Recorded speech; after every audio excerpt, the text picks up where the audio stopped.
Traditional foods को खाना हमारे लिए बहुत ही सेटिस्फाइंग फीलिंग होती है और इंडियन खाने का तो क्या ही कहना। ये फूड आपको भारतीय परंपरा और सभ्यता के करीब लाते हैं। लेकिन अगर मैं आपसे ये कहूँ कि क्या आप जानते हैं कि ज़्यादातर कॉमन फूड जो इंडिया के हर कोने में आपको मिल जाएंगे, असल में वो इंडियन है ही नहीं। ये ऑलमोस्ट इम्पॉसिबल लगता है कि जो फूड हम बचपन से खाते आ रहे हैं वो असल में विदेशी हैं। मगर अब ये डिशेज़ हमारे भारतीय सभ्यता में ऐसे घुल मिल गए हैं कि विदेशों में भी इन्हें इंडियन फूड के नाम से ही जाना जाता है। तो चलिए नज़र डालते हैं उन विदेशी डिशेज़ पर जो अब पूरी तरह से भारतीय बन चुकी हैं।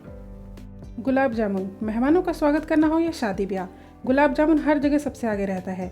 इसको स्वीट्स का किंग भी कहा जाता है। मगर आज से पहले क्या आप जानते थे कि ये इंडियन नहीं बल्कि पर्शियन है। ये पर्शियन वर्ड गोल यानी फ्लावर और आब मतलब पानी से मिलकर बना है, जिसे हमने गुलाब जामुन का नाम दे दिया। पर्शिया के शब्दों को मिला के हमने इसे गुलाब जामुन नाम तो दे दिया, लेकिन असल में पर्शिया में ही इसे गुलाब जामुन करके नहीं बुलाया जाता, बल्कि इसका कुछ और ही नाम था। असल में इसे लुकमत अल कादी कहा जाता था। नाम सुनकर ऐसा नहीं लगता जैसे पर्शिया के किसी बादशाह की बात की जा रही हो। भाई, जब गुलाब जामुन खाने में इतना लजीज होगा तो उसका नाम बादशाह जैसा होना ही चाहिए। चलिए आगे बढ़ते हैं। दूसरा फूड जिसका नाम सुनकर आप ज़रूर हैरान होंगे कि ये भी विदेशी है, और वो है समोसा। इंडियन का सबसे कॉमन स्ट्रीट फूड चाय समोसा ये हमें मिला था मिडिल ईस्ट से 10th सेंचुरी में। इसे पहले समबोसा कहा जाता था, जो वक्त के साथ समोसा बन गया। अगली बार समोसे जैसा टेस्टी फूड खाने से पहले मिडिल ईस्ट को थैंक्स कहना मत भूलना।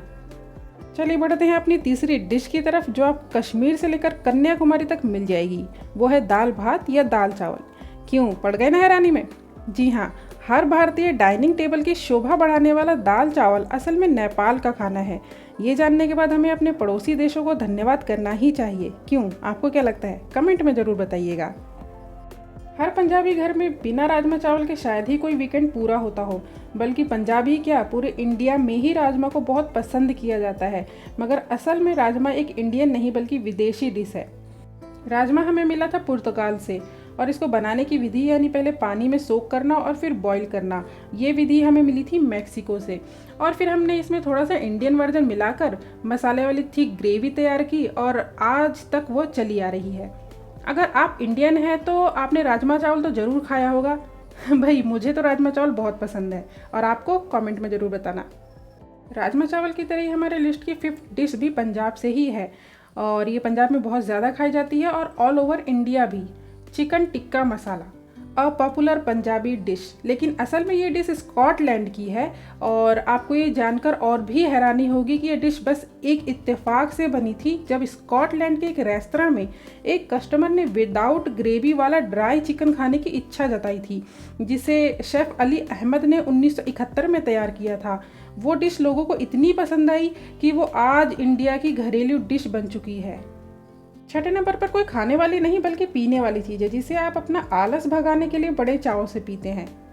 वो है coffee, filter coffee. South India की पॉपुलर कॉफ़ी असल में इंडिया की नहीं है, ये यमन से यहाँ पहुँची, और इसके यहाँ पहुँचने की कहानी भी बहुत दिलचस्प है। इंडिया से एक सूफी संत बाबा बूदन जब मक्का हज के लिए गए थे, तब उन्होंने वहाँ कॉफ़ी डिस्कवर की जो उन्हें बहुत पसंद आई।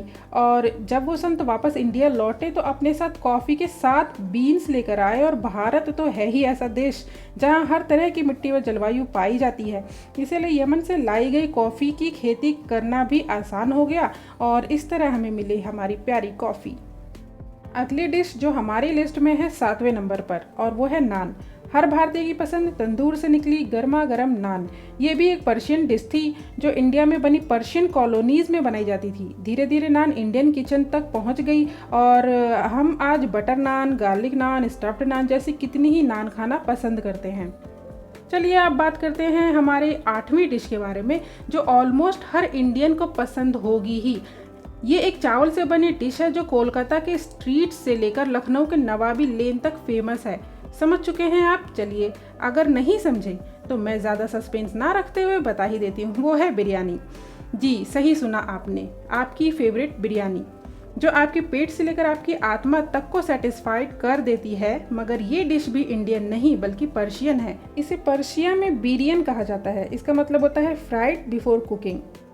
अगली डिश जो पर्सनली मेरी बहुत फेवरेट रही है और साउथ इंडिया की एक फेमस डिश भी है, और वहाँ का एक फेवरेट ब्रेकफास्ट भी है, शायद आप समझ गए होंगे कि मैं किसकी बात कर रही हूँ। जी हाँ, मैं बात कर रही हूँ साउथ इंडिया की फेमस डिश इडली की। कहने को तो ये साउथ इंडिया की है, मगर ये असल में इंडोनेशिया की डिश है जो अरब से होते हुए यहाँ तक पहुँची थी। And last but not the list, हमारी लिस्ट की आखिरी डिश जो हर एक मीठे प्रेमी की पसंद होगी ही होगी, वो है जलेबी बाई। जी हाँ, सही समझे आप। इंडियन मुहावरों तक में अपनी जगह बना लेने वाली जलेबी असल में इंडियन नहीं है। यह हमें मिडिल ईस्ट से मिली थी। इसका अरबिक नाम जलाबिया और पर्शियन नाम जलबिया था, जो भारत में जलेबी हो गया। इसे हम भारतीयों ने कई अलग अलग वर्जन्स में भी परोसा, जैसे रबड़ी जलेबी, दूध जलेबी। खैर, जलेबी कहीं से भी आई हो, मगर हम हर टेढ़े इंसान को जलेबी की तरह सीधा बताते रहेंगे। तो ये थी वो 10 डिशेस जो नॉन इंडियन है, मगर अब हमारे भारत के फूड कल्चर का अभिन्न अंग बन चुकी हैं। आपको सबसे ज़्यादा हैरानी किस डिश के नॉन इंडियन होने पर हुई, कमेंट में ज़रूर बताइएगा।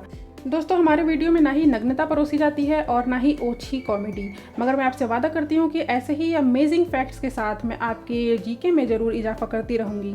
और दोस्तों, ज्ञान जहाँ से भी मिले वहाँ से समेट लेना चाहिए, ये तो आप जानते ही होंगे। तो हमारा जो सब्सक्राइब बटन है ना, वो प्योर इंडियन है और उसे प्रेस करने में बिल्कुल भी देर ना लगाएं। मिलते हैं नेक्स्ट वीडियो में ऐसे ही इंटरेस्टिंग फैक्ट्स के साथ। तब तक के लिए बाय बाय।